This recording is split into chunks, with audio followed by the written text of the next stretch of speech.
Cool. Yeah, so I'm Brian Atkinson. I'm from the HPC DES Storage Design Group at Los Alamos National Lab. And today I'm going to be presenting on the addition of DirectIO to ZFS. Whoa, why can I not? There we go. All right. So I just wanted to start out with quickly going through what I'm going to go through today. I'm going to start out with quickly explaining what DirectIO is. Then I'm going to give a motivation for why we actually want to add this to ZFS. Then I'm going to get into the kind of the dirty details about how we actually implemented this. Then I want to share the performance results that we have with DirectIO and ZFS. And finally, I just want to conclude by giving the current status of the work as it stands today. And so I really just want to start out with what exactly is DirectIO, because oftentimes people don't know exactly what DirectIO is. And so a user will pass the ODirect flag to an open call. And when they do this, they're saying, hey, I want to use ODirect. And from the Linux man page, it says, try to minimize the cache effects of IO to and from the file. And the IO is done directly to and from user space buffers. And so really what this means in Linux is most file systems will just directly map in user pages into the file system, and then they'll read directly in and out. Read and write directly in and out of those pages. And by doing this, they're completely bypassing the page cache. So no copies are ever made of the actual buffers that the user is using. But outside of this, there's really loose rules and semantics around DirectIO. And if you look at different file systems, they'll have their own alignment restrictions, or even things like, do we want to be coherent with buffered writes and reads and all that kind of stuff with DirectIO? So really, it's very loose semantics outside of just that main idea of mapping in user pages and directly reading in and out of them. And so currently, ZFS actually accepts the ODirect flag, but what it actually does is it just silently ignores it right now. And really, if we wanted to have ODirect in ZFS, at a minimum, we should be bypassing the Ark completely and not making any copies whatsoever. And so this really leads to the question of why in the heck will we ever want to bypass the Ark, and have we completely lost our minds? And I can honestly say, while working on this code, I have felt like I was going crazy from time to time, because the Ark is such an integral part of how ZFS works. And I wanted to start out by saying that in no way is this presentation saying never use the Ark. The Ark is super important to ZFS, and you can get great performance out of it. However, there are certain times where it is beneficial to bypass the Ark. One example is databases. Oftentimes they have their own caching schemes. And so if you have a database sitting on top of ZFS, if it's writing things down into ZFS, the Ark's going to cache that data. And that may not be what the database actually wants, and it may not actually benefit the database in some cases. But I also want to talk about just our workloads at LANL specific to HPC. And we have these long run parallel simulations. And these things can run for sometimes on the scale of weeks to months and highly parallel. And so often what these simulations will do is periodically throughout time is they're going to checkpoint their data. And this is just a write once situation in the hopes that we never have to read that data back. It's just merely to save the state of the simulation itself. And we call this checkpointing. And so if that's going into the Ark, there's really no benefit for us there, because our intention is to never have to read that data. But unfortunately, we all know hardware failures happen. And in that case, we actually do eventually have to read that data back out of ZFS to restart the simulation, just get it to its old state. But this is a read once situation. We're really just reinitializing the program to get it kicked back off after a hardware failure. And again, we don't really want that data in the Ark. This is just a read once situation. It's not going to benefit us to keep that data hanging around in the Ark. And the last one that I wanted to highlight here is using low latency, high bandwidth NVMe devices as VDEVs. And later on in my presentation, I'll show that with DirectIO and ZFS, we can get 1.5 to 3x speed up with these devices. But I highlighted this case because this is actually the case that got this work kicked off, really. And this is because LANL was looking at its next generation of parallel file systems with Lustre, ZFS, and these NVMe devices underlying ZFS. And we started looking at actually NVMe's inside of these Z pools, we got really surprising results. And so the first thing I want to highlight on this graph is this top line here, this dashed line. And what this is the maximum amount of sequential read bandwidth we could get out of 12 Samsung PM1725 NVMe's. It's right around 42, 43 gigs a second. However, when we actually put these NVMe's inside of Z-Pool and we start use different configurations, either striping, RAID Z1 or RAID Z2, we found we were completely bottlenecked. And the bottleneck got worse as we continue to decrease IO parallelism, which is the x-axis here. So each one of these data points along the x-axis is sequential readers of just their own individual files out of the Z-pool. And so in the best case scenario, which is the low IO thread counts, we're leaving about 48 to 57% of all the available NVMe read bandwidth on the table.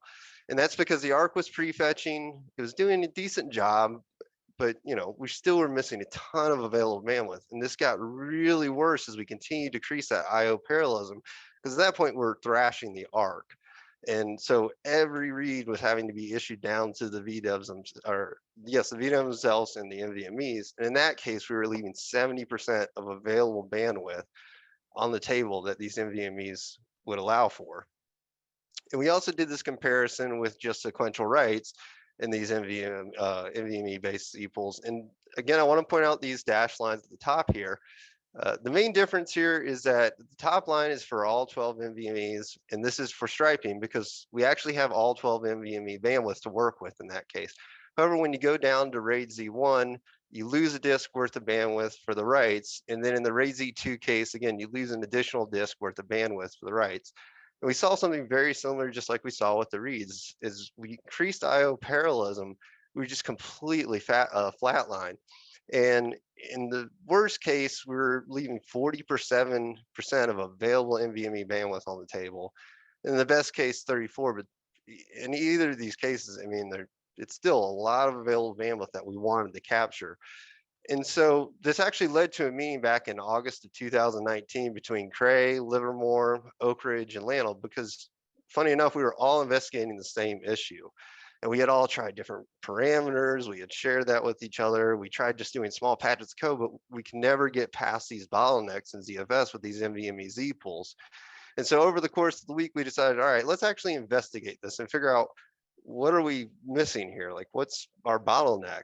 And so we used a tool called flame graphs. And the way you read a flame graph is at the very bottom of flame graphs, that's the beginning of the call stack. And as you go further up in the flame graphs, you're getting deeper and deeper in the call stack. And what you're trying to find with these flame graphs are these plateaus. And the longer a plateau is, the more execution time is being spent in that call. And so we found two places in particular where with the sequential reads for buffered ZFS IO, we were getting stuck in. The best case is the one over here on the right. That's where, okay, the data was in the Ark, we just copied out of the Ark and into the user buffer. But in the worst cases, which we saw, like we continue to decrease that IO parallelism, we were actually getting hit by 2 memory copies. And that's the one on the left here. That one is actually copying that data into the Ark. And then eventually we're going to copy the data out of the Ark and into the user buffer. And again, we did the same analysis, but this time with writes. And again, we found all of our execution time was being stuck in this memory copy. But in this case, it was just simply taking the user's buffer and copying it into the kernel space and into the Ark. And so when we looked at this, we're like, all right, there's actually a pretty easy solution to this. We just need to actually implement DirectIO and ZFS, and we can completely avoid these memory copies.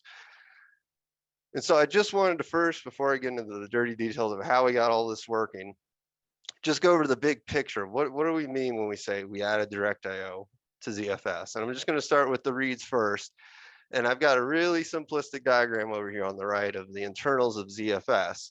So on the left-hand side, we have the normal buffered path that ZFS does with reads.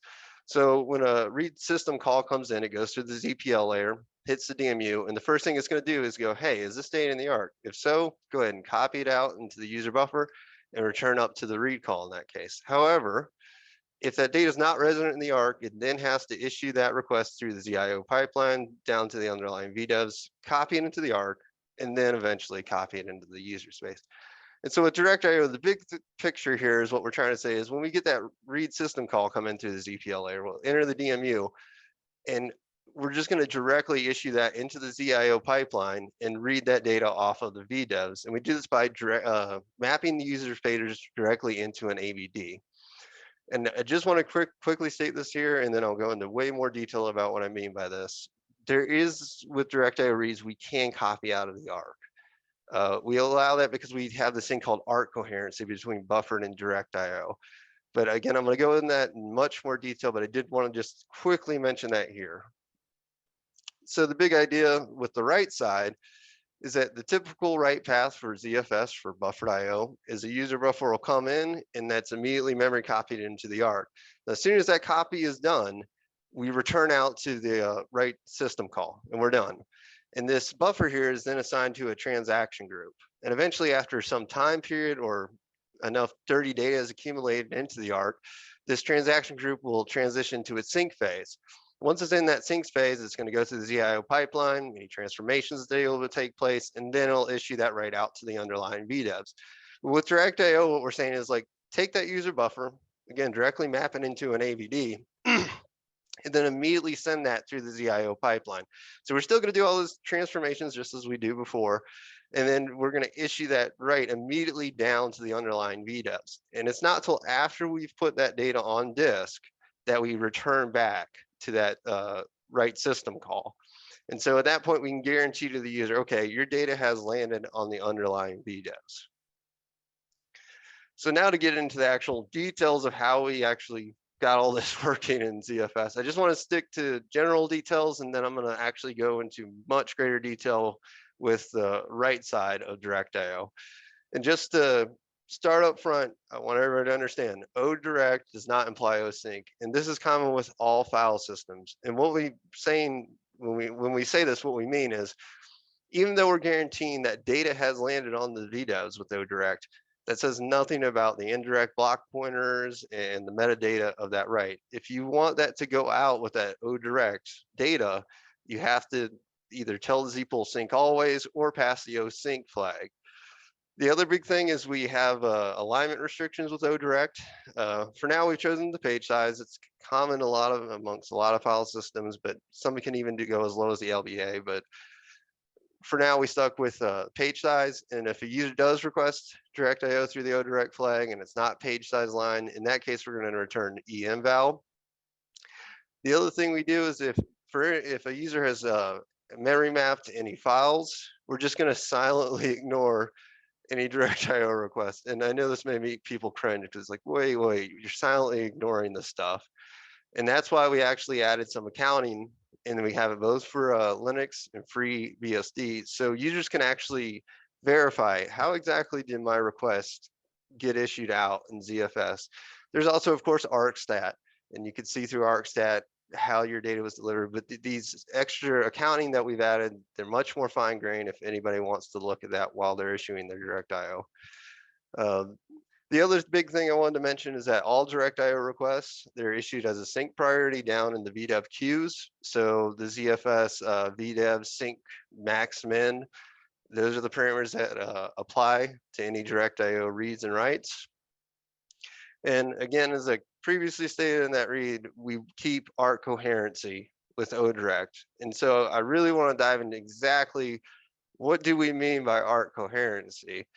And so again, remember with the DirectIO, right, we're just immediately coming in, and this is all going to be done in open context. We're going to come in, issue it through the ZIO pipeline, and once that data buffer is landed on the VDEVs, we actually have a little bit more logic to apply here, because there may be a case where there's an associated buffer, Ark buffer, with this data we just wrote out, and we want to invalidate that Ark buffer, because after we've set that data on the VDEV, we want all future reads to go down to the VDEV, because that's the most recent data that was issued through the DirectIO. So in the case that, for whatever reason, the user is mixing buffered and DirectIO operations, we do have that little bit of logic. So once the data is on the VDEV, in the best case scenario, we have no data or dirty data in the Ark. And so at that point, it's like, great, let's just update the block pointer. That means every future read's going to have to issue down to the VDEVs below. However, worst case, again, users sometimes they'll mix and match, buffer and DirectIO. Although I don't suggest it, they will occasionally do this. So if we do have these dirty records, the first thing we have to check is, okay, are we actually syncing out this dirty record here that's associated with this data buffer? And if that's the case, we have to wait, because with DirectIO, we want to promise the same consistency semantics that ZFS normally promises. So we want that transaction, previous transaction, to go out and be written out to disk. And if there is no dirty record syncing, what we'll do is remove all the dirty records, remove the data from the Ark, and then we update the block pointer. And so we do have one other alignment restriction, specifically with DirectIO Rights, and that's for each DirectIO right, it also has to be record size aligned. And there's a reason we do this. It's because we want to avoid a read, write, and modify cycle. And to explain what I mean by this, I wanted to show two back DirectIO rights, one after the other, and explain what that means by the read, write, modify. So if we came in, we did the DirectIO path, we went into the ZIO pipeline, we would calculate a checksum based on that user data, and we place that in the block pointer, and then that data will be on the VDEV. Well, let's just say a user wants to just modify a small portion of that data buffer, this red block here, and they want to use DirectIO. What that would force us to do is, first, we'd have to go, wait, you have to go down to the VDEV, read that data off, bring it back up in the DMU layer, we'll modify it again, issue it back out to the DirectIO or through the ZIO pipeline, because we have to recalculate that checksum and update it inside the block pointer, and then issue that back out to the VDEV. And honestly, we did implement it at first to do this. We allowed for these sub record size updates with ODirect. We found the performance penalties are so high between these read, write, and modifies that it just did not make sense to allow ODirect to do this.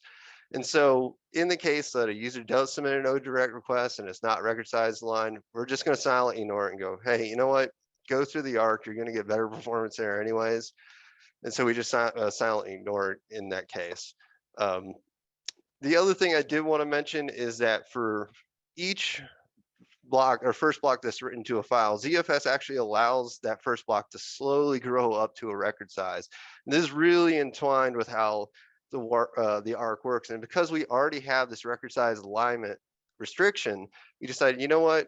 While that block size is growing, just go through the Ark like you normally would. We're not going to issue that first request to the file using DirectIO. But I just wanted to mention that so nobody's caught off guard when they see that.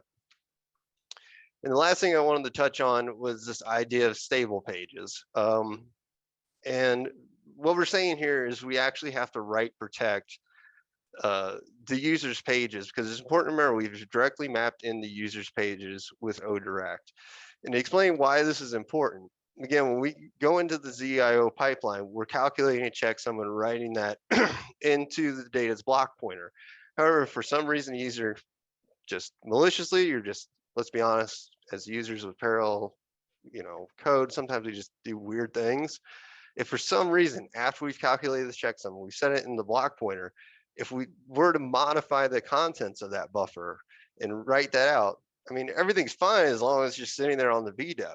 But the issue comes in when we go to read that data out, either because we've issued a read on it, or there's a resilver happening, or anything of that manner, what we're going to get is a checksum failure. And there's no way for us to actually fix this, because our checksum was calculated based upon the original contents of the user's pages. So we have to protect the user's pages before we actually issue out the DirectIO to the ZIO pipeline. And before jumping into the performance results that we got with DirectIO, I did want to do one last note on DirectIO and ZFS. We did add a new dataset property. It's just called direct.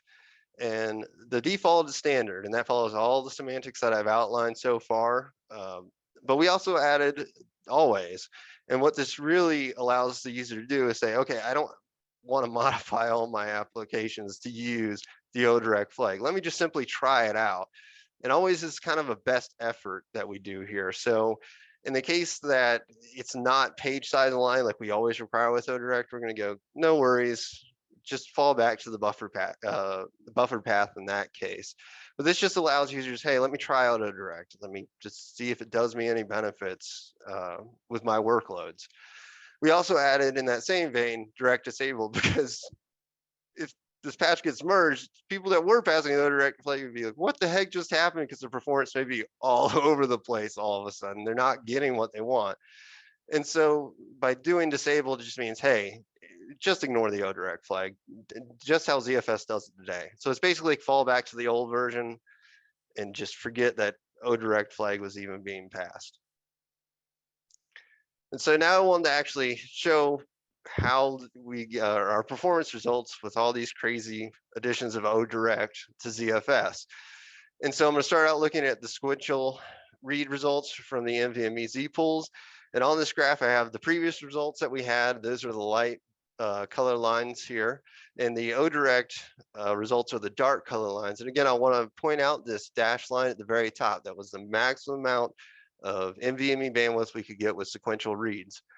And so we actually see is that for each of the different VDEV configurations, striping, RAID Zs, we get pretty close to capturing all that available NVMe bandwidth. And at the higher IO threads where we are thrashing the Ark, we actually get about a 3x speed up for the reads there. And in general, for all cases, the ODirect reads scale, pretty well, and they stay consistent as we continue to decrease that IO parallelism. And so with the sequential write results for these NVMe Z pools, it's again important to remember that based on the certain VDEV, you have a certain maximum you can achieve. So I just wanted to grab the one case where all three of the different VDEV configurations were at their maximum bandwidth. And that was at 512 sequential IO thread writers. And so for each of the different VDEV cases, I have a green bar that's showing this is the amount of available NVMe bandwidth we were able to capture through the buffered path. And then the blue bar is, okay, this is the maximum amount of the available NVMe bandwidth we were able to capture with ODirect. And so if we just look at the RAID Z1 case here in the center, previously we were only able to get 53% of all the available NVMe bandwidth. But with ODirect, we were actually able to raise it up to 93%. And in the RAID Z2 case, we were able to lift that number up to 93. And in striping, we're actually almost able to get 100% of the available NVMe bandwidth. But for all three of the different VDEV configurations, we got over 1.5x speed up. And I also just wanted to quickly state, unfortunately, I don't have enough time in this presentation to go over all the scaling results with ODirect sequential writes, but if anybody's interested in this data, I do have addendum slides. All that data is available. And I also do have ODirect write scaling results with DRAID configurations. So anybody can look at that if they're interested. And there was one last performance case I actually wanted to go over here, and that was ODirect with disk. And the main difference between this graph and the previous graphs that I've shown is along the x-axis here, this is actually the number of sequential read IO threads per Z pool. And that's because we took a 90 disk JBOD and we broke it up into 5 Z pools. And again, we did the different VDEV configurations, striping, RAID Z1, RAID Z2. But really what I just want to highlight in here are the RAID Z cases, and that's the green and blue lines. And the darker color lines are the ODirect results, the light color lines are the buffered cases.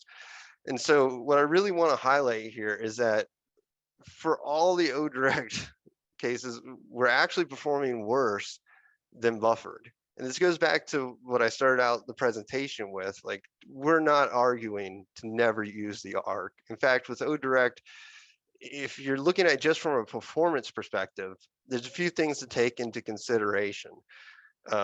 Basically, you want to think about, what is my IO workload? Will I benefit from this? Even with that IO workload, what's my VDEV configuration? And along those lines, what is the underlying hardware? Because we can see here that even in the low thread IO thread counts, the Ark prefetching is doing a pretty good job with this JBOD. And even though it does, flatline a little bit and come down, it's still really outperforming the ODirect results. So just as a caveat, ODirect, if you're just strictly thinking about performance, is important to really take into consideration all these different factors. So I just wanted to give a current status of this work. We do have an open pull request. People go out there, grab it, try it out, discover bugs possibly, give it a whirl. We definitely would like some feedback on the pull request for anybody who does try it. And we are aware of some bugs in the code. There's some corner cases we're still working through, in particular with Linux, the stable page stuff. The kernel doesn't really document stable pages too well. So we've been struggling to get that to work for all cases on the Linux side, but we're hopeful that we're getting close to getting that done. And the FreeBSD, for some strange reason, with ODirect reads, I've been getting e-faults occasionally when mapping in the user pages. And really, anybody in the FreeBSD community, I'm more of a Linux person. And I'm trying to learn FreeBSD as much as I can, but anybody that could help out on the side, that would be greatly appreciated. In particular, getting us performance testing from FreeBSD would be great too. All my performance testing has been done on the Linux side. And the one last thing that we have talked about is actually getting DirectIO to work with ZVols. Brian Bellendorf and I worked on this for a little while, but we kind of tabled it for now. But we would like to actually integrate DirectIO with ZVols. We're just not sure if it'll go into this pull request, or maybe once this pull request is merged, let's go back in and get the ZVol parts hooked in. And before I finish up, I want to give a special thanks to everybody that has contributed to this, because without them, none of this work would have been in the state it's in. Mark Mabey, who initially did the DirectIO implementation. Matt Ahrens, he really assisted in getting the semantics nailed down for how we wanted DirectIO work in ZFS. Matt Macy did all the FreeBSD ports for DirectIO, and I really appreciate his help there.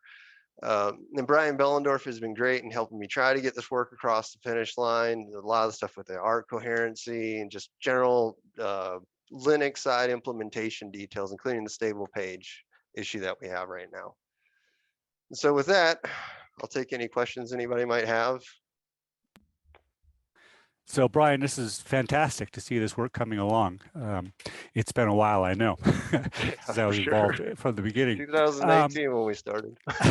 So in your analysis, I mean, you already highlighted that the DirectIO work is really a performance effort, and so you have to be careful when you use it, because it may not pan out in all configurations. Yeah. And you demonstrated that obviously with your example running on disk rather than NVMe.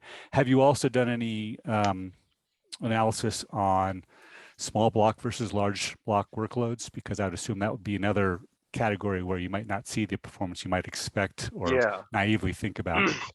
No, I haven't done a full analysis there yet, but that is something we're interested in, because actually Matt Ahrens and I were talking about those JBOD results, and really I should have pressed up the record size, and I didn't say this. All the results that I shared were 1 meg record size and 1 meg request sizes.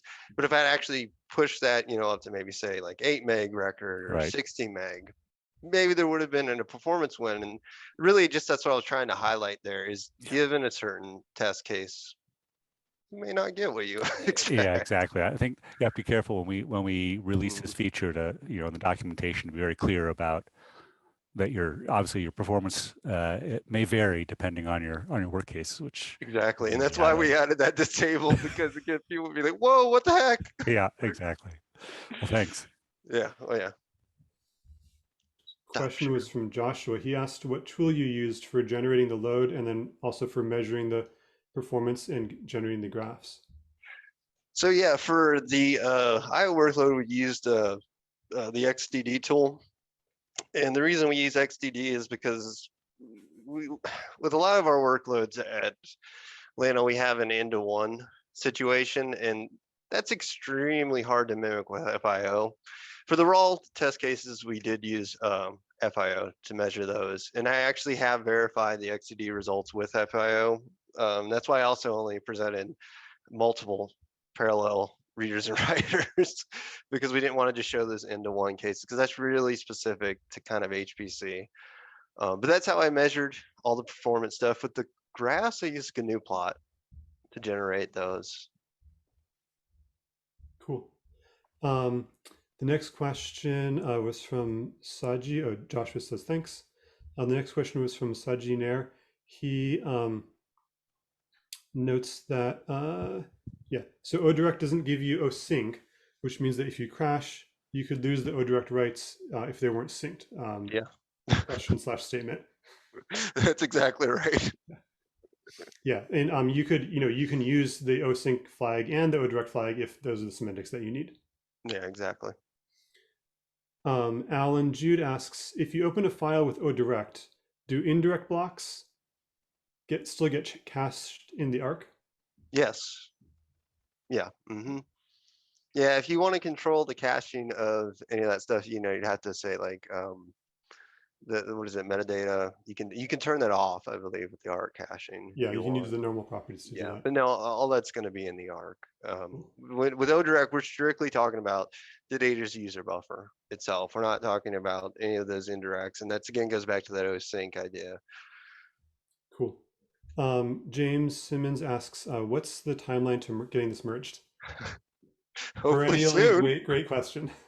Yeah, hopefully soon. I mean, the stable page stuff has definitely been frustrating on the Linux side. Every time we think we got it, it's like, oh, well, we just tested a case and now we're stuck waiting around, and just deadlocking. So really, I think that's the last remaining hurdle in the Linux side. Again, there's a few little bugs. We actually do have a random Ark leak that can happen, which has been super hard to trace down, but it could be like 1 out of 100 runs. All of a sudden we leak an Ark header. But that's only when you're mixing the DirectIO and buffered stuff. The FreeBSD, again, that needs more love and nurturing care than I have given it. Unfortunately, I'm not an expert on FreeBSD. And Matt Macy was great with porting that over. But anybody that wants to really help out on that side, it'd be great, because we definitely need to get all that done before we even think about getting it merged. Cool. We have a few more questions, and I think we have time for them, so I'll keep going. Richard Lager asks, he's asking about when the page size, his question is about alignment. So if the page size is less than the record size, then what are the alignment requirements? Doesn't it still need to do read, modify, write? And does that fall back to buffered access, or is it still going to be doing DirectIO with, if your record size is greater than the page size, and you're doing just page size aligned? So the page size is less than record size. Yeah. So like if the default record size is 128K and you do a page size aligned write, what happens there? We actually do address the case where, say, if you have a record size of 1K, as long as you've issued the request as 4K, we will send that ODirect. We allow that. He's asking about the opposite.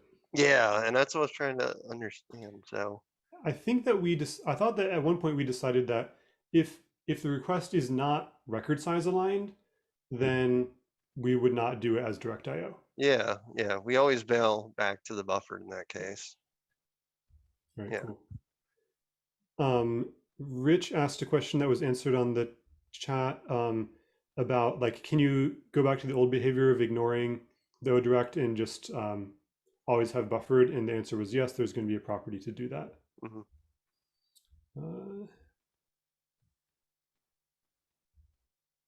Will Strickland says, great performance results.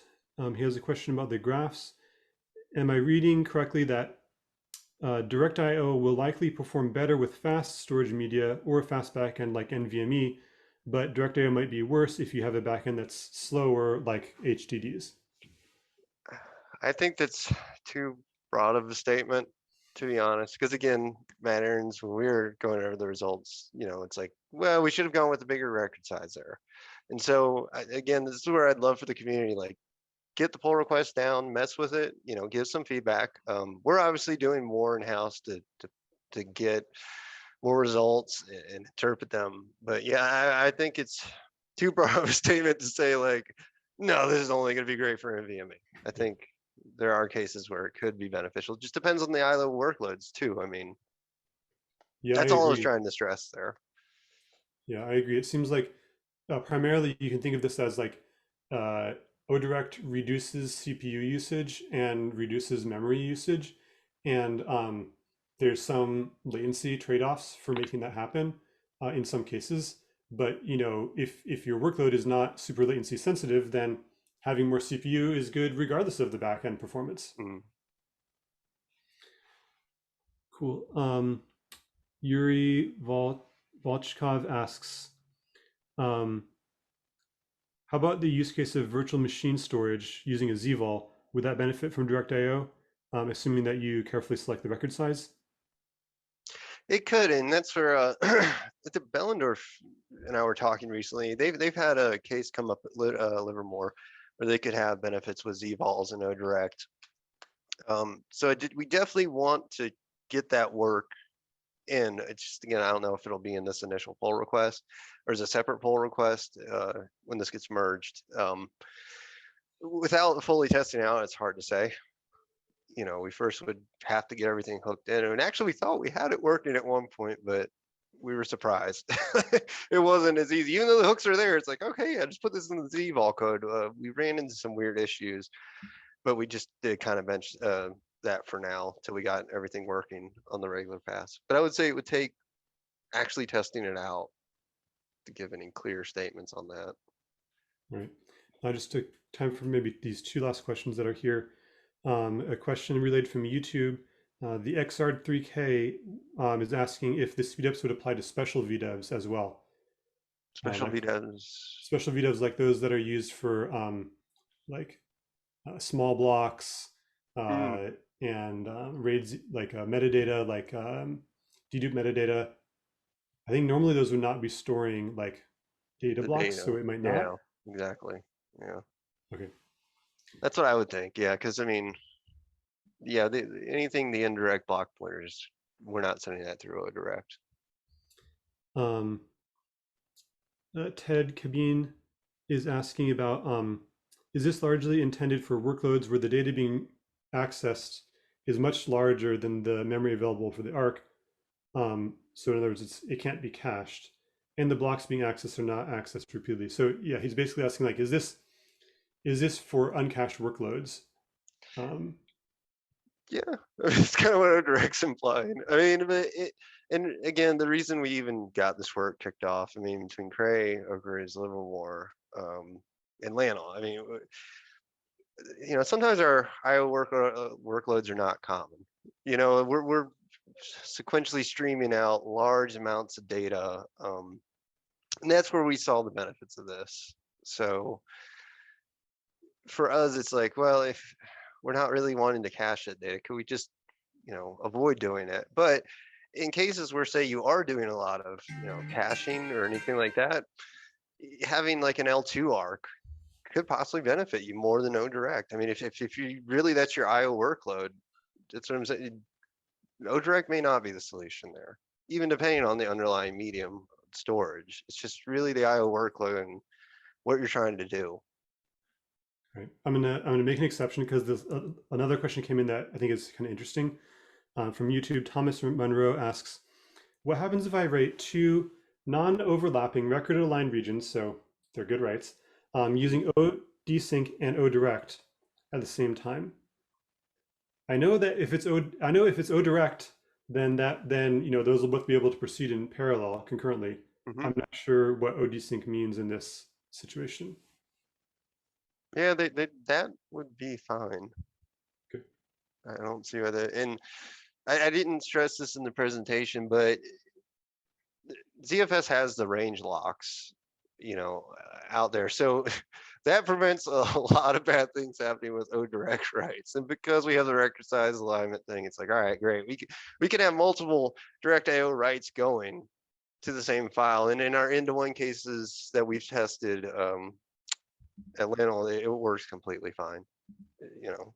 So you're never going to have two DirectIO writes overlap into the same record. The range locks are going to lock it out. It can't happen. They're going to proceed in an order that we, you know, it's controlled by ZFS. Cool. All right. Well, thanks a lot, Brian, for your talk. Thank you.